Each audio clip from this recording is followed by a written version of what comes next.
Overturn Roe v. Wade, a case that legalized abortion nationwide in 1973. Now the issue will be in the hands of individual states. 7 states already are enforcing bans, with few exceptions. An additional 18 are expected to severely restrict it.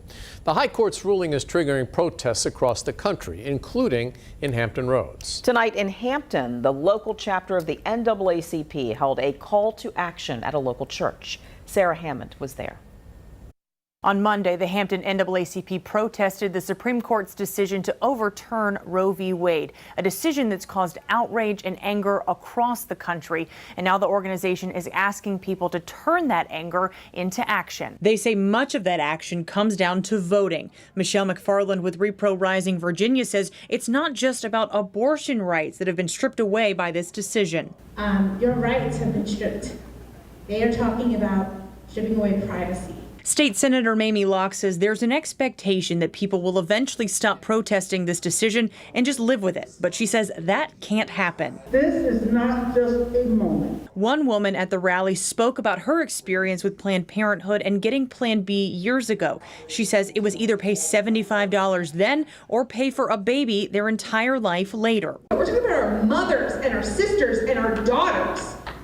We're talking about the basic womb of life here, and how dare 6 individuals who weren't even elected determine our course of action. Hampton NAACP President Gayleen Knoyton says it's not just about Roe v. Wade, it's about what could come next. Justice Clarence Thomas said he wants to overturn other landmark cases that legalize same-sex marriage and contraception. This is a domino effect.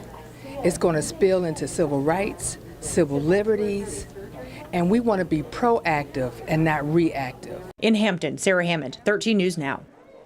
The director of Planned Parenthood in Virginia says the organization is preparing to see a surge in out-of-state patients. Abortion is still legal here, but Governor Glenn Youngkin is calling on lawmakers to pass new legislation banning it after 15 weeks. Until then, more people could come to the Commonwealth for the procedure if they live in a state where it's restricted. Planned Parenthood officials say they're already getting more calls and appointment requests.